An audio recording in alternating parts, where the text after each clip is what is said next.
Alrighty, fellas. I don't know about you, but I am excited. It's a sunny, beautiful day. It's a perfect day to play PokeMMO, dude. A perfect day to jump into the game. How are we doing today, fellas? We got a fair bit of news to cover. This is PokeMMO Stream Recaps, your daily source of news, tips, tricks, information, and just general discussion on what's happening inside the PokeMMO community. It's hard to be tapped in every single day and always keep ears to every wall. It's better to just sometimes compile it all into a video and into a piece of news for you guys to hopefully consume, make things easier, and just have a deeper insight to what's happening in the game, but still be like a pretty casual player or not have to invest your life into it, you know? Let's go ahead and jump into what the news is today. We have a few things to cover. First things first, there is a shiny Corsola catching event coming up. We've talked about this a few times already, but it's good to re-announce these.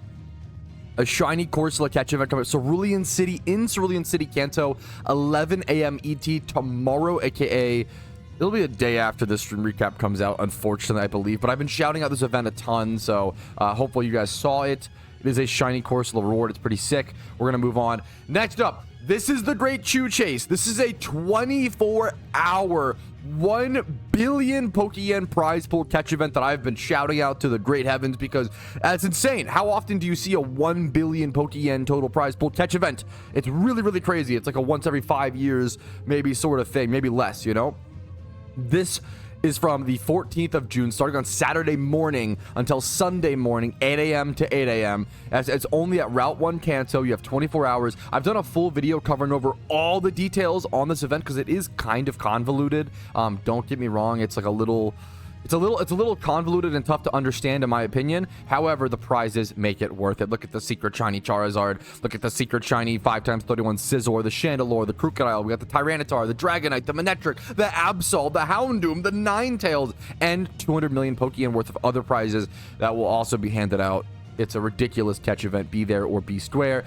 Next up, community suggestion box. These are straight up forum posts and suggestions made by players of the PokeMMO community who want to put forth their ideas. I've seen many suggestion box ideas actually get implemented into the game. However, it is, you know, more often than not, it's not really the time or resources or the best idea. I'd say 99.5% of suggestion box things just don't make it into the game because of a lot of reasons, right? But I'd say, you know, a 0.05%, a small percent does, you know?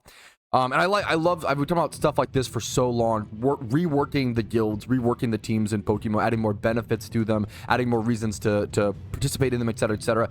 And this is about adding a team leveling system. We talked about guild halls, we've talked about guild banks, things like this. We have not talked about, in my community, a leveling system.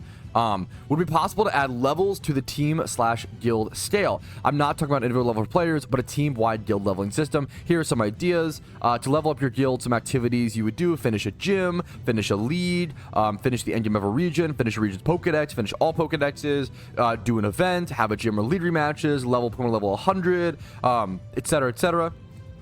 And then, like, the benefits of leveling up your team. These are just like some rough ideas, and I love this. Ability to purchase a permit to open a gym in our headquarters with the name of your guild. Level 60 could be purchasing a building in the game to make it a team headquarters. 50, declare war on other teams. Like, there's a lot of really cute ideas here. I don't know if a lot of them are like, they're not really fleshed out here. This is just a brainstorming thing for sure. But I love the idea. Anything to help. Anything I would love. I think we straight up need a rehaul. I think we straight up need a rehaul for teams in PokeMMO. Teams are amazing in PokeMMO. Don't get me wrong, please. If you're bored of PokeMMO, you're not in a team, I'd say step one is to join a team. In my opinion, it's a great way to shake up the game and reinvigorate the game.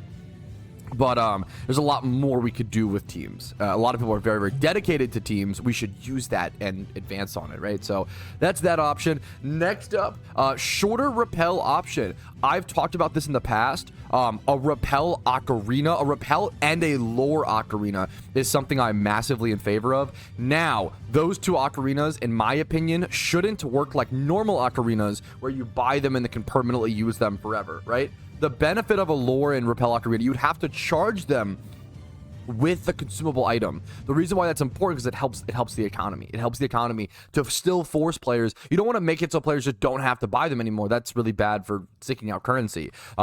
Pokemarts, people spending Repels, people spending Pokeyen on expert lores really matters, and it really adds up over time. So having that Pokeyen sync is very, very important. So the reason people want a an ocarina for repels or lures is because it just smooths out a lot of things. There's a lot of times, like certain shiny hunts, like the reason you don't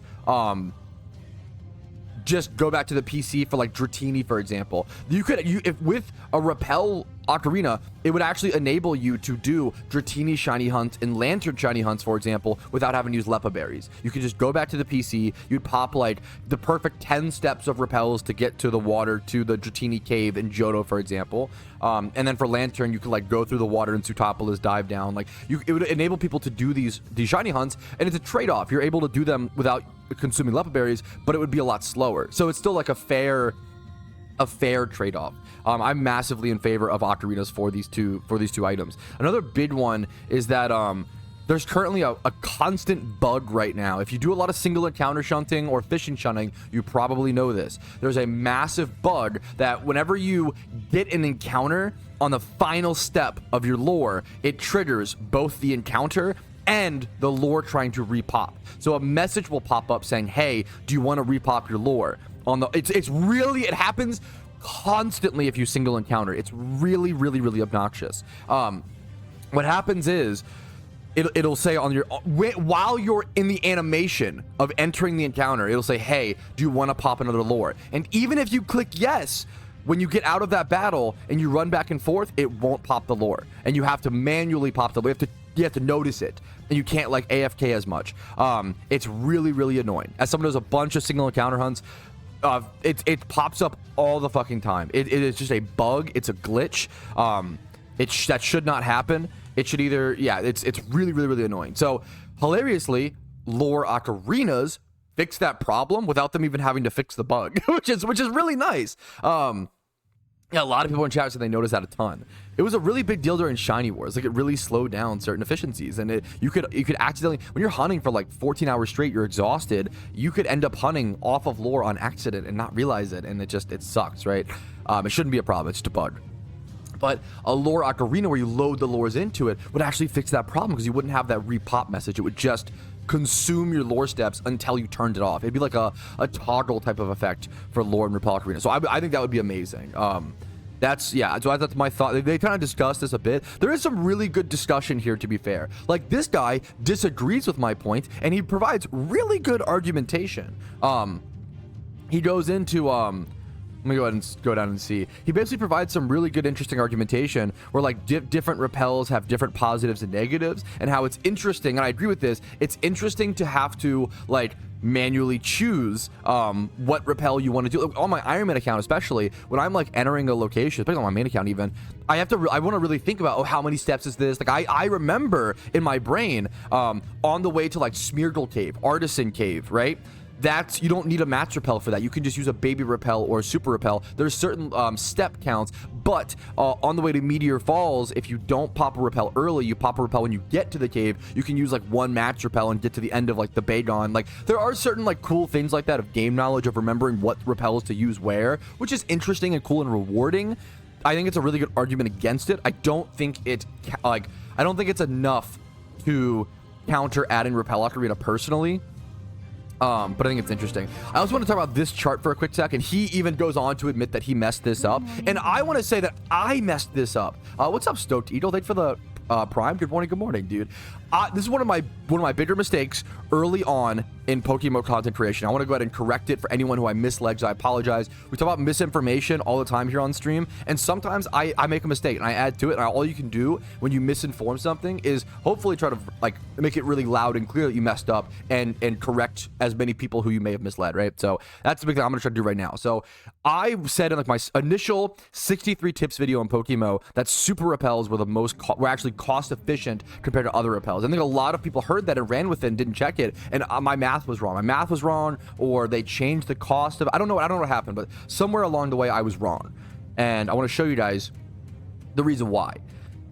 So, we go to repels. So a normal repel, we can just do it based on 1,000 steps, right? A normal repel is 400 Pokeyen for 100 steps. So that's pretty easy math. It costs 4,000 Pokeyen, the calculator in the bottom middle of the screen. It costs 4,000 Pokeyen to get 1,000 steps of repel off of a baby repel, right? Super repels cost 700, you guys actually can't see, sorry. I will do this really quick. 750 Pokeyen for 200 steps. So that would be 5. So it'd be 750 times 5, because 200 times 5 would be 1,000 steps, right? So that's 4,000 Pokeyen for 1,000 steps on baby repels, 3,750 on super repels. So right on super repels are cheaper, but match repels are actually the cheapest option. I don't know if it was changed at some point, but this would be 900 Pokeyen for 250 steps, so it'd be 4, right? And that's 3,600. So it actually is 150 Pokeyen cheaper to use match repels than super repels, as long as you're as long as you are getting the perfect amount of steps out of them, right? So if you are doing like less steps, you do want to use the lesser repels, like, don't get me wrong, which is really cool. But I made the mistake of telling people that super repels were cheaper back in like my original 63 tips, and that was a mistake on my end. Yeah, in the main, I think it was in the main Pokemon game, super repels are more cost effective, and I was wrong there, so I apologize. But anyway, that's the repel conversation covered. I think it's a really important one, really interesting one. Repels and lore ocarinas would be amazing for the game, in my opinion. Next up. Now, let me qualify actually before I show this post, because I can't add commentary to this. I'm not qualified, okay? I don't actively play NU PvP in 2025, okay? So, I'm mostly showing this just to start a conversation, because I think this guy could have a point, not that I know that he does, right? I think he's getting laughed at a little too much, and I think there's at least validity to the discussion, okay? So, this guy claims, and I have no idea, this guy claims that Moltres is too strong in NU, okay? And he says it has no place in NU, the Pokemon's very strong, even in OU. I have no idea if that's true. I don't know if Spidget's in chat. I had no idea. Stealth Rock is not an issue, so yeah, if you don't know, Stealth Rock is the main counter to Moltres. It hits it for 4 times effectiveness, hitting it for 50% damage, which is what checks like things like Charizard and stuff like that as well. It kind of keeps those mons outside of the meta. I have hesitation when you see Stealth Rock is not an issue, even with Hitmontop being like the most used Pokemon, to be fair, in OU. Let's go check that actually. Hitmontop currently at 37% usage, 51.5% win rate. Even with that being so high, Stealth Rock is just so good. Like that, even if like Defaults and Rapid Spins are rampant, Stealth Rock is still good. Is kind of the whole meme. Anyways, because it still takes a turn to clear. Moltres can easily wipe entire teams with damage, has amazing bulk with 25 special attack and 100 base speed. I think it might be 90. It's like 90 base speed. It might be a little off there, but I believe it is. Yes, it is 90 base. Really small. I'm not gonna, you don't want to get stuck on semantics that speak to his original point, but he does have 90 base speed, which is relevant. It's a difference between 100, right? People want to run OT Moltres being pricier, and the only thing is keeping it from staying the higher than 50% usage. So he does make another claim where like Moltres being pricier keeps it from being spammed more than 15% usage. Let's go check Moltres' stats in NU. And I think this is what he does have there's a point of discussion here, because it's at 15.6% usage, which is quite high. Like, it's pretty solid usage, almost a 55% win rate. This is only within keep in mind 1,500 games played with it, and we're only 9 days in to the month, so there's gonna be a lot more games played. Maybe we can check like last month, I guess. Maybe let's do last month. See, 53%. It's a pretty high win rate for sure. That doesn't mean broken. You have to. There's a lot of things that factor in. 55% is pushing, and I'm just saying, I don't know the answer. I think there could be an argument here. When I see a Pokemon consistently at 55% win rate, 56, that's pushing that danger zone. With like a decent 15% usage, 55% win rate consistently over multiple seasons, in my opinion, that's pushing that danger zone. I think that's like pretty significant. Also, they mentioned, I'm just thinking of counter arguments, because I think this guy's kind of the little guy. Everybody seems to disagree with him. People laughing emoji him, and I think he could have an argument, but the problem is I just don't know for sure, right? So I want to speak up for the little guy if there's at least a discussion to be had, which I feel like there's got to be at least a discussion. And a lot of people at least take him seriously and have good counterpoints, right? This guy goes into it saying it's one of the cheaper comps, and I don't know. Let's go check that. Plenty of ghost types to goof Moltres. Plenty of good ghost types and goof Moltres checks in the tier. I don't know the Moltres checks in the tier. It's a great question.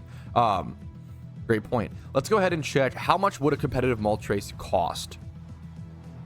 I think he's right in terms of 5 times 31 Moltres compared to other 5 times 31s. So a base Moltres. Let's do one with like. Let's see what the most ran nature is. Moltres, timid, by far timid.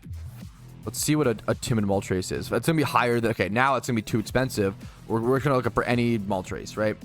So what you would do is you would buy this Moltres for 275,000 Pokeyen, and then you would buy 30 elemental orbs. I wonder if it's cheaper to just buy a good Moltres. Let's see. It might just be better to buy. I think it's cheaper to buy the elemental orbs, but I could be wrong. Are they 20k a piece? I think Moltres is pretty expensive. I think the first guy has a point. I don't know if it's cheaper. I don't know if that's true. We're just doing some math. What's up, Squealing, for the sub, dude? What's up? What's up?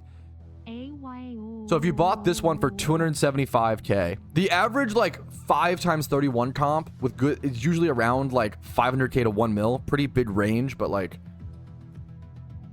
maybe like 800k to around that, right? Let's see. Maybe like 600k to 1 mil depending on depending on how used the Pokemon is. Let's do heavy duty boots. I think heavy duty boots is in Pokemon but not usable in PvP yet. I would love to see them try it, but obviously I'm not the person to ask for that. Let's do 275k plus the elemental orbs. I believe are elemental orbs, 22k a piece. They're pretty expensive. 22k a piece. You'd have to buy 30 here, and then what is that? 10. So 40 elemental orbs to make this a perfect Moltres. That's pretty, like, I think it's fair to say this point is not true. I think this is not one of the cheaper comps you can run. It's not like super expensive compared to other comps, but I feel like both people are kind of maybe reaching to extremes here, where I would say Moltres is slightly more expensive. I would say Moltres is inherently maybe like decently more expensive. I think this is closer than this, in my opinion, based on what I see, but I could be wrong. You're gonna need Nature Herb, yeah. Yep, you're gonna need Nature Herb as well, which I think Timid Nature Herb. Let's go check. I didn't even calc Nature Herbs. I just already saw it was expensive. Timid. Why does it not come up? Nature Herb Timid. How can I not see it? Let's do start date. There's no way there's none on the market, right? That'd be crazy. There's no way. There's got to be Timid Nature Herbs. There's no way. There's no way. What? Are my strings fucking so? Are there no Timid Nature Herbs on the market? Someone tell me that's a bug. Someone tell me there's no way that's true. I'm not seeing any. That's fucking crazy. That's pretty wild if there's not even a single. Whew. I wonder how much you could sell that for. I bought them all, smiley face. That's pretty crazy. It's cheap if you count the fact that you can farm your own orbs. I'm sorry, that's such a frustrating. No, that's not true. Because the problem is to farm your own orbs, it takes 20 hours to farm the legendary, number one, and it takes an hour and a half per orb. That's like saying, oh yeah, vegetables are actually really cheap if you spend 8 months watering them, buying the acres to grow them. No, it's not actually like, yes, maybe long term, but like, no, not even with this. No, time is money. If you spend 20 hours getting the 20 elemental orbs, time is money. You have to factor that in. That is 440k over 20 hours divided by 20. That's 22k an hour, my dude. It's not. You cannot cope and say, oh, it's actually really cheap if you farm legendaries yourself. That's not how it works. You can't. That's an insane. You can't do that. I'm sorry, not to be a little harsh, but it makes no logical sense. Okay, let's go back to the Moltres post. Okay, I think a lot of people give really good counter arguments. Stealth Rock and Priority keep it in check. That's really important. Lantern, Mantine. They name. It's probably bordering on being too strong, but Lantern, Mantine, Electros, Rocks. You've got a fair share of counters. I like that he names counters. A lot of discussion is really good. This is fair. The more to say. Now the only. Bilbert just comes in and says, boo-hoo, which is so... Now, is this productive conversation? No. Is it funny because the guy's name is Bilbert and he has to... It's kind of funny. It's kind of funny. Don't Giga Chat him because that's not good, but it's kind of funny. I just think there's an interesting discussion here. I would love to see more discussion on this. I'm going to give him a trophy.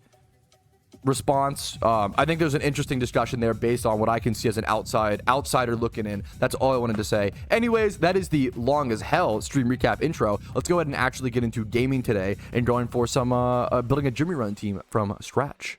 This is a really interesting question. I think I'm even like part of this, and there's a good tug and pull when it comes to this, Usopp. He says, why does it seem like so many players are against change in PokeMMO? Maybe it's just a vocal minority. I think being hesitant to change in MMOs is two things. Number one, it's inherent to MMO culture because it's just kind of the way, oh my goodness, people think about it. And then I'll finish this. Oh my goodness, gamer, thank you so much. What the okay, anyways, this second point is that there's a lot of good reasons to be super hesitant to updates in a, I'm getting so distracted. This is a good bit. There's a lot of good reasons to be hesitant towards updating a Pokemon or an MMO drastically, because if you update an MMO drastically, it could affect the economy for years and years and years, right? A good example is climbing boots in Old School or RuneScape, not even Old School, right? But like if you fuck up an update in MMO, it fucks people for decades. Like it could fuck the economy for like a really long time. You have to be very careful and very hesitant when updating an MMO. It's also a game that a lot of people have spent a lot of time into. I think it's important to be hesitant to change in MMOs, but not against it and not preventative of it for sure. It's a good question. Oh, this is a great question. Does your PvP team building video also work in PvE, or is there a really big difference? That is a great question. I don't think it would work. I'm so glad you asked. So I have an old PvP video which just covers like the really basic stuff of like a core team, which is you want like a fast special attacker, a slower bulky attacker, and like a wall or a pivot mon, like explaining like the core fundamentals of physical attack, like the core fundamentals of team building in PokeMMO or Pokemon PvP, right? That does not work in PVM. That's a great question. Usually in raids, it depends, but usually in raids, you want like almost all out attackers. You want like for Gyarados, for example, you like your Pokemon die so fast in a lot of PVM and a lot of raids that like it's not worth having like the mixture of Pokemon. It's not worth having the bulk, the lower speed. Like you just want hard hitting fast Pokemon almost only, right? That's a great question to ask. I'm at the nerd emoji really hard, Legion, so keep in mind, like, you're not wrong for this. I'm being a little annoying, but I think it's an interesting history lesson. He said raids have been all DPS since, like, the first one. Technically not the first one. Who remembers Reuniclus, Stored Power, Calm Mind, Iron Defense meta, and Metagross, Iron Defense? Like, there was actually the very first raids. It was at Metagross Home Claws. The very first raids, the very first one for the first event, it was actually meta to go hyper bulky Pokemon, Reuniclus, Metagross, and you would like turbo set up, and it would take, the raids took forever. And that was how you'd beat those raids. That's why I actually have a ton of Metagrosses and Reunicluses built from that era, right? I kind of wish some raids it was more ideal to use that strategy versus like then it was like everything hyper bulky was better, and now it's hyper offense is always better. I kind of wish there was like some strats where it was better to go hyper bulky, but maybe it even is. We haven't tested enough as a team. It's actually hard to, or as a community, it's hard to know what's the best strat at each raid, honestly. You have to do a lot of testing. Most people play a raid once. I'm guilty of this. I'm not a raid expert because I don't play the raids multiple times like someone like Cav does, right? I play the raids once and I move on, I complete them. Someone like Cav will play the raids on like 3-4 accounts, and you really start to learn the mechanics and you really start to learn the options when you do something like that. It's a great thing to talk about. The history of raids is really interesting. Dude, this is actually so cute. What the fuck? Someone earlier came in and said that someone in Team Mister got a shiny Togepi, and I was like, hell yeah, awesome, that's amazing. It wasn't just a shiny Togepi, it was a SHALPHA Togepi. That's correct, dude. Congratulations to Pope. That's fucking insane. SHALPHA Togepi is wild. That is really, that's insane. SHALPHA Togepi, ladies and gentlemen. Look how cute this is. This is dude, what a good SHALPHA sprite. Like the little baby Togepi being big. This is a really fucking cute. This is the definition of don't talk to me or my son ever again. This is a good fucking meme. This is really cute. What a good screenshot as well. Thank you, Xanarchy, for sending me this. That's awesome, dude. Congrats to Pope. That is like a really cool SHALPHA. Actually, a really good question. A quick question with XP charms: is it better to do the 50% or the 100% with the price increase? It's up to you at the end of the day. I think the 100% is like super worth it. The way that I think about XP charms on a main, obviously not on ARM, but on a main account, you ask yourself the question: if you're gonna be, if you depends on how long you're gonna be XP training for, I would pop 50% even if you're XP training for like 15 minutes or like a little bit, because it just saves so much time, and they're so cheap. With 100%, the question I ask people is, if you're gonna be XP training for a full hour, right? Would you pay 52,000 Pokeyen to save an hour of your time? And the answer is probably yes. That like XP charms honestly are still so cheap to me. It's crazy. I don't know if there's not enough people XP train or what it is. I would be paying, I would pay like 100K, maybe even anywhere from like 100 to 200K to save an hour of time in PokeMMO, because you want to compare it to your gym reruns. If you could do a gym rerun and make 300K Pokeyen, right, in 1 hour, that's kind of the bar. Usually the bar is like how much Pokeyen can you make in an hour versus how much it costs to save an hour, right? So that's the conversion. I think XP charm, this is so, like, I would pay so much more than that to save an hour of time if you're XP training for like the full charm, the full hour. It's really, XP charms are so powerful. I really recommend everybody should use them, in my opinion, so you can save that time and use that time to make more Pokeyen if that's the concern you have. Ooh, someone asked how much your anniversary chest. I haven't played in a while. I haven't checked the price. I haven't checked the price either. 55K, pushing 60-ish, boys. You love to see it. That is beautiful, man. Beautiful, beautiful. You know what? We'll just due to all the gifted subs today, it's the perfect way to end the stream recap. We're going to end it with the amazing song in the background, okay, fellas? Thanks for watching another stream recap. I hope you guys enjoyed. Like it if you enjoyed it. It taught you something, made you laugh a little, made you cringe a little, whatever it may be. Like the stream. Dislike if you didn't enjoy, you learned nothing. I misinformed you. True, true, true. Subscribe on the YouTube channel for daily videos. Follow me on Twitch for streams Monday through Thursday at 12 p.m. ET for Iron Man progress videos every single Sunday. This Sunday will be more of a recap episode, though. Keep that in mind, but I'm working on episode 5 in the background. And if you want to go above and beyond and support the channel, Factor, YouTube memberships, Twitch subs. But honestly, I've been gifted so many subs this month. People like Conrad's World, people like Vincer. I've had a lot of big people in my community be very fucking generous. I'm fine. I'm fine for the month. Honestly, you guys should keep your money, enjoy the free content, and I'll see you guys tomorrow. Have a great day. I'll see you later. Have a good one. Peace, Reno, fellas. Yo, Patrouski here, and I wanted to thank you personally for watching the video until the very end. I really, really appreciate that. And if your name is on this list, thank you to the moon and back, because you allow me to even make these videos by supporting the channel. Thank you so much for watching, and have a great day.